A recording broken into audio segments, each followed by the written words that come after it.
Today discuss about partnership admission of a partner. இப்போ already வந்து நம்ம new profit sharing ratio and sacrificing ratio பார்த்துருக்கோம் இல்லையா. So next வந்து இப்போது நம்ம ஒரு 10 மார்க்ஸ் சம்மில் பார்க்க போகிறோம். அதில் ஸ்டெப் 1 ரீவேல்யூஷன் அக்கௌண்ட். ஸ்டெப் 1 என்ன அப்படின்னா ரீவேல்யூஷன் அக்கௌண்ட் பார்க்க போகிறோம். ரெண்டாவது ஸ்டெப் 2 வந்து capital account. Step 3 cash R bank account. Step 4 balance sheet. இப்போ இந்த 4 ஸ்டெப்பு நம்ம பார்க்க போகிறோம். ஓகேவா. So first step revaluation account. இப்போ இதில் ஒரு ப்ரொசீஜர் இருக்குது. ஸோ ஆல்ரெடி நம்ம பார்த்தது தான், நீங்கள் 12th கூட பார்த்துருக்கீங்க. ஸோ இந்த ரீவேல்யூஷன் அப்படின்னா என்னென்னா மறுமதிப்பீட்டு கணக்கு அப்படின்னு சொல்கிறோம். ஆல்ரெடி வந்து வேல்யூ பண்ணி வச்சுருப்பாங்க. ஸோ திருப்பி வேல்யூ பண்ணுறப்ப என்ன ஆகுது அப்படின்னா அதில் சம் அமௌண்ட் வந்து வேரியேஷன் ஆகும். ஸோ இப்போ நம்ம அதுதான் பார்க்க போகிறோம். இதோட ப்ரொசீஜர் இப்போ பார்த்துடலாம். இப்போ வந்து இந்த ப்ரொசீஜர் பார்க்க போகிறோம். இப்போ ரீவேல்யூஷன் அக்கௌண்ட்டை பொறுத்த வரைக்கும் நம்ம வந்து சம்மில் எப்படி இருக்கும் அப்படின்னா ஆல்ரெடி ஒரு பேலன்ஸ் ஷீட் கொடுத்துருப்பாங்க. அதுக்கு கீழவே வந்து அட்ஜஸ்ட்மெண்ட்ஸ் இருக்கும். ஸோ அந்த அட்ஜஸ்ட்மெண்ட்டை வச்சு தான் நம்ம இந்த ரீவேல்யூஷன் அக்கௌண்ட்டே நம்ம போட போகிறோம், ப்ரிப்பேர் பண்ணுவோம். ஸோ இல்லை பாருங்களேன், டெபிட் சைட் கிரெடிட் சைட். இப்போ நீங்கள் 2 சைட்ஸ் போட போகிறீங்க. அக்கௌண்ட்ஸ் நோட்டில் தான் போட போகிறீங்க. ஸோ ஃபர்ஸ்ட்டு வந்து லெஃப்ட் சைடு வந்து டெபிட்னு போடுவீங்க, கிரெடிட் வந்து லெஃப்ட் சைடு ரைட் சைடு போடுவீங்க. இப்போ இதில் வந்து பார்த்தீங்கன்னா to decrease in value of assets account அப்படின்னு கொடுத்துருக்காங்க. இப்போ அசட் வந்து இன்க்ரீஸ் ஆனிச்சு அப்படின்னா இப்போ வந்து அசட் வந்து இன்க்ரீஸ் ஆகுது. என்ன அப்படின்னா எக்ஸாம்பிள் ஒரு பில்டிங் இருக்குன்னு வச்சுக்கோங்களேன். அது வந்து 1,20,000 பேலன்ஸ் ஷீட்டில் இருக்குது. இப்போ அதே வந்து அட்ஜஸ்ட்மெண்ட்டில் வந்து ஒரு 20,000 இன்க்ரீஸ் ஆயிருக்குன்னு சொல்லியிருக்காங்க. அப்போது இன்க்ரீஸ் ஆர் டிக்ரீஸ். அப்போது இன்க்ரீஸ் ஆயிருந்தது அப்படின்னா அதை நம்ம கிரெடிட் சைடில் போடணும். ஸோ அதை பார்த்தீங்கன்னா அதோட 2 வேரியேஷனும் பாருங்களேன். இந்த இடத்துல டிக்ரீஸ் இன் வேல்யூ ஆஃப் அசட்ஸ்னு கொடுத்துருக்காங்க, இங்கே இன்க்ரீஸ் இன் வேல்யூ ஆஃப் அசட்ஸ்னு கொடுத்துருக்காங்க. இப்போ டிக்ரீஸ் இந்த வேல்யூ ஆஃப் அசட்ஸ்னா நம்மளோட சொத்துக்களோட மதிப்பு குறையும் பொழுது நம்ம டெபிட்ல போடணும். ஓகேவா. அதே நம்ம சொத்தோட மதிப்பு அதிகமாகும் பொழுது எங்க போடுறோம், கிரெடிட் சைடில் போடுறோம். ஸோ அப்போ டிக்ரீஸ்னா டெபிட், இன்க்ரீஸ்னா கிரெடிட் அசட்டை பொறுத்த வரைக்கும். அதே மாதிரி லயபிலிட்டிஸ்ல இன்க்ரீஸ் ஆனிச்சு, லயபிலிட்டிஸ் இன்க்ரீஸ் ஆனிச்சுன்னா டெபிட் சைட் போடுங்க. டிக்ரீஸ் ஆனிச்சு அப்படின்னா லயபிலிட்டி டிக்ரீஸ் ஆனிச்சு அப்படின்னா கிரெடிட் சைடில் போடுங்க. ஸோ ஆப்போசிட் தான். இதை பாருங்களேன். ஸோ இதோட ஆப்போசிட் இங்கே இருக்கா, இதோட ஆப்போசிட் இங்கே இருக்கும். ஸோ அப்போ இது ரெண்டுத்தோட வேல்யூவை நீங்கள் கரெக்டாக போட்டுட்டீங்க அப்படின்னா நமக்கு வந்து ஆன்சர் கிடைக்கும். இது வந்து என்னன்னா ரெக்கார்ட் ஆகாமல் இருக்கும். ஆல்ரெடி வந்து நம்ம ரெஜிஸ்டர் பண்ணாமல் பேலன்ஸ் ஷீட்டில் விட்டு போயிருக்கோம். ஸோ அந்த மாதிரி இருந்தது. அன்ரெக்கார்டட் லயபிலிட்டிஸாக இருந்தால் டெபிட் சைடு, அதே மாதிரி பை லாஸ், அதாவது அதே மாதிரி அன்ரெக்கார்டட் அசட்ஸாக இருந்ததுன்னா கிரெடிட் சைட் போடணும். ஸோ இதே மாதிரி ஆப்போசிட்டில் இங்கே நான் எழுதலை, ஆனால் அதுதான் ப்ரொசீஜர். ஸோ 2 அன்ரெக்கார்டட் அசட்ஸ் அக்கௌண்ட்டாக இருந்ததுன்னா கிரெடிட் சைடில் போடுவோம். ஸோ இந்த சைடில் வரும்பொழுது ஆன்சர் வந்து இங்கே நமக்கு கம்மியாக இருந்தது அப்படின்னா லாஸு, அதே டெபிட் சைடில் நமக்கு ஆன்சர் டேலி ஆகிற மாதிரி இருந்துச்சு அப்படின்னா அது ப்ராஃபிட். ஓகேவா. நமது சம் போடும்பொழுது நமக்கு இதை பற்றின விஷயங்கள் புரியும். பார்க்கலாமா சம்மு? இப்போது நம்ம சம் பார்க்குறோம். Balance sheet as on 31/12/2008. இப்போது நமக்கு லயபிலிட்டி சைடும் அசட் சைடும் நமக்கு கொடுத்துருக்காங்க இல்லையா. இப்போ நம்ம இதெல்லாம் இருக்கட்டும். அது கீழே நமக்கு இப்போதைக்கு நம்ம ரீவேல்யூஷன் அக்கௌண்ட்டு வேல்யூ பண்ணுறதுக்கு நமக்கு என்ன தேவைப்படுது அப்படின்னா அட்ஜஸ்ட்மெண்ட் தான் தேவைப்படுது. ஸோ ஏவும் பியும் பார்ட்னர்ஸ், சிங்கிறவர் புதுசாக ஜாயின் பண்ணியிருக்காரு. நேம் இருக்குது, நானாக மாற்றிருக்கேன், ஏபிசின்னு மாற்றிருக்கேன், ஈஸியாக போடலாம் அப்படிங்கிறதுக்காக. இப்போது C is admitted in partnership with the capital 1,60,000. New partner எவ்வளோ எடுத்துகிட்டு வந்திருக்காரு அப்படின்னா 1,60,000 வந்து நமக்கு அமௌண்ட்டு கொடுத்துருக்காரு. ஸோ இந்த new profit sharing ratio 5:3:2. The following revaluation where mat அப்படின்னு கொடுத்துருக்காங்க. நம்ம எந்த வேல்யூவில் பிரிக்கணும் அப்படின்னா 5:3:2ங்கிற வேல்யூவில் நம்மளை பிரிக்க சொல்லியிருக்காங்க. ஸோ நமக்கு வந்து அடுத்து ஃபர்ஸ்ட் பாருங்க, ஸ்டாக் வாஸ் டிப்ரிஷியேட்டட் அட் 5%. இப்போ நம்ம ப்ரொசீஜர் படி பார்த்தீங்கன்னா ஸ்டாக்குங்கிறது நமக்கு என்ன, அசட். ஸ்டாக்குங்கிறது என்ன, அசட். இப்போ அசட்டோட வேல்யூ டிப்ரிசியேஷன் அப்படிங்கிறதுனாலே மதிப்பு வந்து குறையுதுன்னு தான் அர்த்தம் இல்லையா. அசட்டோட வேல்யூ வந்து என்ன ஆகுது, டிப்ரிஷியேட் ஆகுது. அப்போ மதிப்பு, ஸ்டாக்கோட மதிப்பு என்ன ஆகுது அப்படின்னா கம்மி ஆகுது, அப்போ டிக்ரீஸ் ஆகுது. அசட்டோட வேல்யூ டிக்ரீஸ் ஆனிச்சுன்னா நம்ம எங்கே போடுவோம் அப்படின்னா டெபிட் சைடில் போடுவோம். ஓகேவா. அப்போ 5% நம்ம கண்டுபிடிக்கணும். ஸ்டாக்கோட வேல்யூ எவ்வளோ இருக்கு, 1,50,000 இருக்கு. இந்த 1,50,000ல் 5% கண்டுபிடிக்கணும். ஸோ 5% கண்டுபிடிச்சு நம்ம என்ன பண்ணணும், டெபிட் சைடில் போடணும். அதே மாதிரி provision for doubtful debts was calculated rupees 5000. இதே மாதிரி provisions, அதாவது நம்ம debtorsல தான் நம்ம என்ன பண்ணுவோம், provisions வந்து நம்ம calculate பண்ணுவோம். ஸோ debtors அப்படிங்கிறது என்ன, asset. So டெட்டாஸ்ங்கிறது asset. அப்போ என்ன, டெட்டாஸ் வந்து ஆல்ரெடி எவ்வளோ கொடுத்துருக்காங்கன்னு பார்த்தீங்கன்னா 94,000 கொடுத்துருக்காங்க. அதில் ப்ரொவிஷன் ஒரு 4,000 கொடுத்துருக்காங்க. அப்போ இந்த 4,000ல தான் என்ன ஆயிருக்கு அப்படின்னா 5,000 ஆயிருக்கு. எவ்வளோ இன்க்ரீஸ் ஆயிருக்கு அப்படின்னா 1,000 rupees இன்க்ரீஸ் ஆயிருக்கு. அப்போ அசட்டோட வேல்யூல ப்ரொவிஷன், அப்ப ப்ரொவிஷன்ங்கிறது என்ன அப்படின்னா நமக்கு அதுவே ஆல்ரெடி 4,000 நமக்கு கிடையாது, ஒதுக்கிட்டோம். ஆனா அதுலயே என்ன ஆயிருக்கு அப்படின்னா 5,000 ஆயிடுது, இன்க்ரீஸ் ஆகுது. ஸோ அப்போ இதை என்ன செய்யணும் அப்படின்னா நமக்கு டெபிட் சைடில் போடணும். என்ன மட்டும் போட போகிறோம் அப்படின்னா இப்போ இங்கே 4,000 இருக்கு ஆல்ரெடி, இங்கே 5,000 இருக்கு. அப்போ எவ்வளோ வந்து இன்க்ரீஸ் ஆயிருக்கு அப்படின்னா 1,000 rupees இன்க்ரீஸ் ஆயிருக்கு. ஸோ அப்போ இது வந்து நமக்கு இது லாபமா நட்டமா, இன்க்ரீஸ் ஆகிறதுனால நமக்கு நஷ்டம் தான். அப்போ என்ன பண்ணணும்னா டெபிட் சைடில் போடணும். அதுக்கப்புறம் ஃபர்னிச்சர் வாஸ் டிப்ரிஷியேட்டட் 10%. இப்போ ஃபர்னிச்சர் அப்படிங்கிறது என்ன, அசெட் வேல்யூ. ஸோ அதில் டிப்ரிசியேட் ஆனால் அப்படின்னா என்ன டிப்ரிசியேஷனால என்ன, நமக்கு ஒரு லாஸ் தான். அப்போ நம்மளோட வேல்யூ வந்து என்ன ஆகுது, ஆல்ரெடி ஃபர்னிச்சர் வந்து ஒரு 50,000 இருக்கு, அதில் 10% அப்படின்னா ஒரு 5,000, அதையும் நம்ம லெஸ் பண்ணிட்டா என்ன ஆகும், நம்மளோட மதிப்பு வந்து குறையும். அப்போ இது என்ன பண்ணும், இதுவும் டெபிட் சைடு தான். Building was valued at 4 lakh அப்படின்னு கொடுத்துருக்காங்க. அப்போ ஆல்ரெடி பில்டிங் எவ்வளோ இருக்கு நம்ம செக் பண்ணணும். எவ்வளோ இருக்கு, 3,50,000 இருக்கு. ஆனால் நமக்கு எவ்வளோ இப்போ வேல்யூ பண்ணியிருக்காங்க 4 lakh. அப்போ எவ்வளோ வந்து நமக்கு இன்க்ரீஸ் ஆயிருக்கு, 50,000 இன்க்ரீஸ் ஆயிருக்கு. அப்போ நமக்கு இது என்னது, ப்ராஃபிட். அப்போ என்ன பண்ணோம், பில்டிங்கிறது நமக்கு அசெட்டு. அப்போ வேல்யூ வந்து நமக்கு இன்க்ரீஸ் ஆயிருக்கு. இன்க்ரீஸ் ஆனிச்சுன்னா எங்கே போடுவோம், கிரெடிட் சைடில் போடணும். ஸோ இப்போ இதோட ஆன்சர் நம்ம பார்க்கலாமா. இப்போ ரீவால்யூஷன் அக்கௌண்ட் போடுறோம். ஆன்சர் இது நான் அப்போ உங்களுக்கு சொன்னேன் இல்லையா, அட்ஜஸ்ட்மெண்ட் வச்சு சொன்னேன் இல்லையா. இப்போ நம்ம என்ன பண்ணோம், ஆஸ் யூஷுவல் உங்களோட அக்கௌண்ட்ஸ் நோட்டில் நம்மளோட லெஃப்ட் சைடு டெபிட் சைடு போடுறீங்க, ரைட் சைடு கிரெடிட்னு போடுறீங்க. நான் வந்து உங்களுக்கு சொல்லிக் கொடுக்கணும் அப்படிங்கிறதுக்காக நான் ஒன் சைடு தான் போட்டிருக்கேன். நீங்கள் அக்கௌண்ட்ஸ் நோட்டில் போடும்போது அதை கரெக்டாக ஃபாலோ பண்ணிக்கோங்க நம்ம ப்ரொசீஜரில். ஓகேவா. இப்போ நமக்கு வந்து ஸ்டாக் வந்து ஆல்ரெடி என்ன சொல்லியிருந்தாங்க அப்படின்னா ஸ்டாக் வாஸ் டிப்ரிஷியேட்டட் 5% அப்படின்னு சொல்லியிருந்தாங்க. அப்போ ஸ்டாக்கோட வேல்யூ எவ்வளோன்னு பார்த்தீங்கன்னா 1,50,000. அப்போ 1,50,000ல நம்ம எத்தனை பர்சன்டேஜ் கண்டுபிடிக்கணும் அப்படின்னா 5% கண்டுபிடிக்கணும். 1,50,000 இருக்குன்னு வச்சுக்கோங்களேன். 1,50,000ல 5% அப்படின்னா நம்ம என்ன பண்ணுவோம், 5/100 போடுவோம். அப்போ 5/100 போட்டிங்கன்னா உங்களுக்கு எவ்வளோ கிடைக்கும், 7,500 கிடைக்கும்.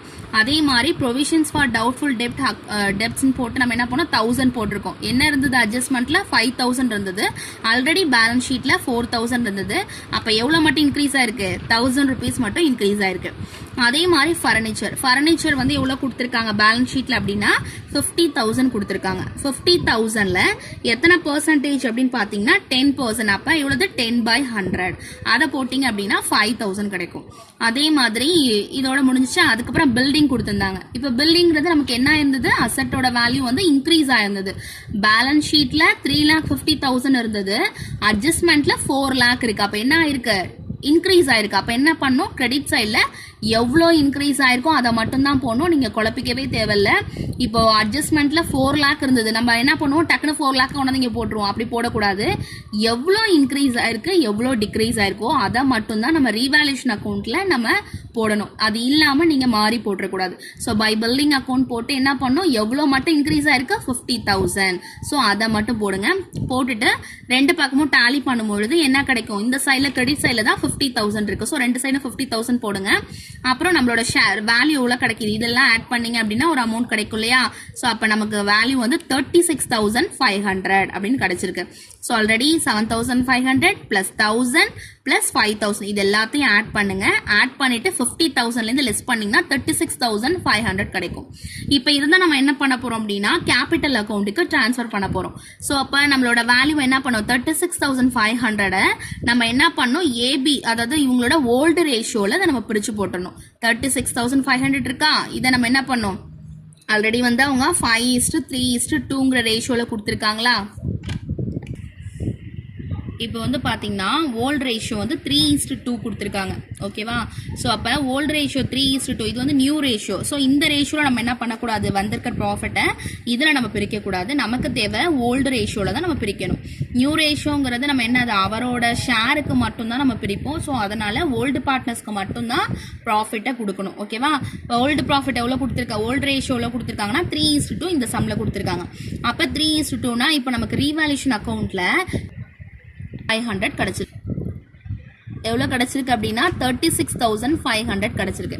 அப்போ 36,500ல நம்ம 3:2ங்கிற ரேஷியோவில் என்ன பண்ணிக்கணும், அதை பிரிச்சுக்கணும். ஓகேவா? அப்போ அது பிரிக்கும் போது நமக்கு 3:2னா என்ன பண்ணோம், 3/5 இன்ட்டு 36,500, 2/5 இன்ட்டு 36,500 போட்டிங்கன்னா ஏவோட வேல்யூ பியோட வேல்யூ நமக்கு என்ன கிடைக்கும், ஈஸியாக கிடைச்சிரும். இப்போ வந்து நம்ம என்ன பண்ண போறோம்னா கேபிட்டல் அக்கௌண்ட் போட போறோம். நெக்ஸ்ட் கேபிட்டல் அக்கௌண்ட் போடுறதுக்கு ஃபர்ஸ்ட் என்ன பண்ணோம் அப்படின்னா பேலன்ஸ் ஷீட்ல பாருங்க. பேலன்ஸ் ஷீட்ல வந்து என்ன அப்படின்னா ஆல்ரெடி வந்து பேலன்ஸ் ஷீட்ல கேபிட்டல் இருக்கும் இல்லையா, அதுல பாத்தீங்கன்னா ஆல்ரெடி கேபிட்டல்ல நமக்கு 2,90,000 அண்ட் 1,50,000 இருக்கா. ஸோ ஃபர்ஸ்ட் எடுத்தோடனே நம்ம என்ன பண்ணணும்னா இதை தான் நம்ம போடணும், பை பேலன்ஸ் ப்ராட் டவுன் அப்படிங்கிறத கிரெடிட் சைடில் போடணும். இதை முதல்ல முடிச்சிருங்க. அதுதான் அதுக்கு அப்போ போட்டிங்கன்னா உங்களுக்கு கரெக்டாக வரும். அப்போ எவ்வளோ இருக்குது அந்த அமௌண்ட்டை ஃபஸ்ட்டு போட்டுடணும். நான் செகண்டாக போட்டிருக்கேன், ஆனால் நீங்கள் என்ன பண்ணுங்கள், எப்பயுமே பை பேலன்ஸ் ப்ராட் டவுன் அப்படிங்கிறத ஃபஸ்ட்டு போட்டுருங்க. அதுக்கப்புறம் ரீவேல்யூஷன் அக்கௌண்ட்டை நம்ம கண்டுபிடிச்சி வச்சிருக்கோம் இல்லையா, எவ்வளோ கண்டுபிடிச்சிருக்கோம், 21,900 அண்ட் 14,600 கண்டுபிடிச்சிருக்கோம். ஸோ இந்த அமௌண்ட்டை என்ன பண்ணிக்கணும், இதையும் நம்ம கிரெடிட் சைடில் கொண்டு வந்துடணும்.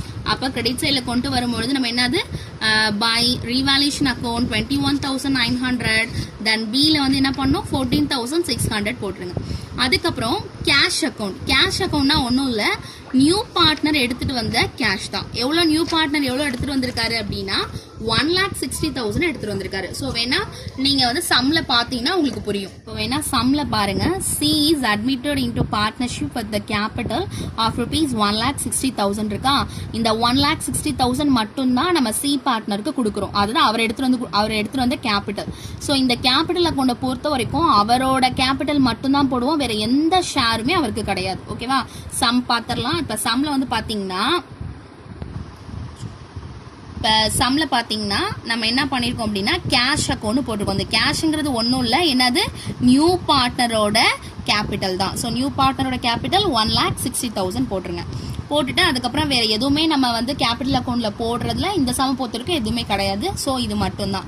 இப்போ எல்லாத்தையுமே டேலி பண்ணுங்க. டேலி பண்ணா ஏல வந்து 3,11,900 வருது, பில 1,64,600, சில 1,60,000 அப்படின்றது இருக்கு. அதே வந்து இப்போ இந்த இடத்துல நமக்கு ஆல்ரெடி இந்த டெபிட் சைடில் இருந்துச்சுன்னா நம்ம அதை லெஸ் பண்ணி கொண்டு வருவோம். ஆனால் இந்த இடத்துல என்ன கிடையாது, டெபிட்ல எதுவுமே இல்லை. ஸோ இந்த அமௌண்ட் அப்படியே இங்கே புட்டப் போட்டு ரெண்டு பக்கமும் டேலி பண்ணுங்க. இதுதான் கேபிட்டல் அக்கௌண்ட். ஓகேவா? கேபிட்டல் அக்கௌண்ட் முடிஞ்சதுமே நம்ம கையோட என்ன செஞ்சிடணும்னா கேஷ் ஆர் பேங்க் அக்கௌண்ட்டை போட்டணும். இதுதான் நம்ம ஸ்டெப் 3. ஸோ இப்போ கேஷ் இல்லைன்னா பேங்க். ஏன் அப்படின்னா இப்போ சம்டைம்ஸ்ல வந்து பேங்க் அக்கௌண்ட் போடுவோம், சம்டைம்ஸ்ல கேஷ் அக்கௌண்ட் போடுவோம். ஸோ இப்போ வந்து நியூ பார்ட்னர் வந்து என்ன பண்ணிருக்காரு, கேபிட்டல் அக்கௌண்ட் வந்து 1,60,000 கொடுத்துருக்காரு. ஆல்ரெடி பாத்தீங்கன்னா நம்ம சம்ல கேஷ் அக்கௌண்ட் அப்படிங்கிறது இருக்கு, இல்லைன்னா பேங்க் அக்கௌண்ட் இருக்கும் பேலன்ஸ் ஷீட்ல. ஆல்ரெடி வந்து இப்போ வந்து பாத்தீங்கன்னா சம்ல வந்து நமக்கு கேஷ் அக்கௌண்ட் வந்து ஒரு 20,000 கொடுத்துருக்காங்க.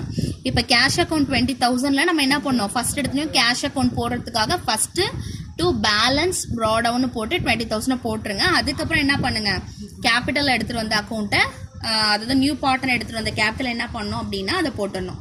So first balance brought down பண்ணுங்க 20,000. நியூ பார்ட்னரோட கேபிட்டல் எவ்வளவு, 1,60,000. நியூ பார்ட்னர் கேபிட்டல் அக்கௌண்ட் எழுதிக்கோங்க. கேபிட்டல் அக்கௌண்ட் வந்து எவ்வளோ 1,60,000 எடுத்து ஆட் பண்ணிங்கன்னா 1,80,000. ஸோ பேலன்ஸ் கேரி டவுன் பண்ணி 1,80,000 ரெண்டு பக்கமும் டேலி பண்ணிக்கோங்க. இதை தொடர்ந்து நம்ம என்ன பண்ண போறோம்னா பேலன்ஸ் ஷீட் போட்டால் ரெண்டு சைடுமே டேலி ஆகும். ஸோ நம்ம பேங்க் கேஷ் அக்கௌண்ட் போட்டுட்டு நம்ம என்ன பண்ணணும்னா 1,80,000 தான் நம்ம எடுத்துட்டு போகணும். அதே மாதிரி கேபிட்டல் அக்கௌண்ட்ல நம்ம கண்டுபிடிச்சு வச்சிருக்கோம் இல்லையா, 3,11,64,600, 1,60,000 இந்த அமௌண்ட்டை தான் நம்ம வந்து பேலன்ஸ் ஷீட்டுக்கு கொண்டு போகிறோம். இப்போ நான் பேலன்ஸ் ஷீட் போட்டுட்டு நான் உங்களுக்கு காமிக்கிறேன். லாஸ்ட் ஸ்டெப் பார்க்க போகிறோம். பேலன்ஸ் ஷீட்டை லைபிலிட்டிஸ் அசட்ஸ்னு போட்டுக்க. ஆஸ் யூஷுவல் ப்ரொசீஜர் படி ருப்பீஸ்லாம் போட்டுக்கோங்க. இப்போ கிரெடிட்டார்ஸ் வந்து ஆல்ரெடி சம்மில் நமக்கு பேலன்ஸ் ஷீட்டில் கொடுத்துருக்காங்க, அதை அப்படியே எடுத்து போட்டுக்கோங்க. அதில் எந்த வேல்யூவும் நம்ம கண்டுபிடிக்கல. அதே மாதிரி அவுட்ஸ்டாண்டிங் லைபிலிட்டிஸ் ஒரு 40,000. கேபிட்டல் அக்கௌண்ட் போட்டிருக்கோம் இல்லையா, அந்த கேபிட்டல் அக்கௌண்ட் மட்டும் என்ன அப்படின்னா 3,11,900, 1,64,600, 1,60,000. இது நம்ம என்ன கண்டுபிடிச்சி வச்சிருக்கோம், கேபிட்டல் அக்கௌண்ட்ல தனியாக லெஜர் அக்கௌண்ட் கண்டுபிடிச்சிருக்கோம். ஸோ இதோட ஆன்சரை மட்டும் எழுதி நீங்கள் என்ன பண்ணுங்க, அதோட ஆட் பண்ணி போட்டுருங்க. அசட் சைடில் பார்த்தீங்கன்னா கேஷ் வந்து 1,80,000. இப்போ வந்து கேஷ் வந்து பேலன்ஸ் ஷீட்டில் வந்து 20,000 தான் இருக்கும். ஸோ கேஷ் அக்கௌண்ட் நம்ம தனியாக ஒரு லெஜர் போட்டிருக்கோம் இல்லையா, ஸோ அதோட அதை 1,80,000 கண்டுபிடிச்சிருக்கோம். ஸோ அதை போடுங்க. அப்புறம் ஸ்டாக்ல டிப்ரிசியேஷன் கண்டுபிடிச்சிருக்கோம், அதை லெஸ் பண்ணி போடுங்க. Prepaid insurance 15,000, debtors 94,000. இதுலேயும் நம்ம ப்ரொவிஷன் வந்து ஒரு 5,000. ஏன்னா ஆல்ரெடி பேலன்ஸ் ஷீட்டில் ஒரு 4,000 இருக்கும், அட்ஜஸ்ட்மெண்ட்டில் 5,000 இருக்கும். ஸோ நம்ம 5,000 தான் நம்ம லெஸ் பண்ணி காமிக்கணும். அடுத்து மெஷினரி நம்ம 1,90,000 போட்டுருங்க. பில்டிங் வந்து 3,50,000. அதே மாதிரி இல்லை நமக்கு ப்ராஃபிட் கிடைச்சிருக்கு, 50,000 வந்து ப்ராஃபிட் இருக்கு. ஏன்னா நீங்கள் அட்ஜஸ்ட்மெண்ட்டில் பார்த்தீங்கன்னா ஒரு 4 lakh இருக்கும். அப்போ நம்ம இந்த 4 lakhல எவ்வளவு நமக்கு இன்க்ரீஸ் ஆயிருக்குன்னா 50,000. ஸோ அதை போட்டு நீங்கள் 4 lakh போட்டுருங்க. அப்புறம் ஃபர்னிச்சர் 50,000, அதுலேயும் டிப்ரிஷியேட் ஆயிருக்கு 5,000. ஸோ நம்ம போட்டோம் அப்படின்னா 45,000. ரெண்டு பக்கமும் டேலி ஆனிச்சுன்னா நம்ம போட்ட ஆன்சரு கரெக்ட். ஓகேவா? ஸோ இதோட வந்து நமக்கு இந்த சம் முடியுது. 4 ஸ்டெப் பார்த்துருக்கோம். 4 ஸ்டெப்புமே நம்ம கரெக்டாக போட்டோம் அப்படின்னா நமக்கு ஆன்சர் டேலி ஆகும். ஸோ அடுத்தது நம்ம செகண்ட் சம் பார்க்கலாம். தேங்க்யூ.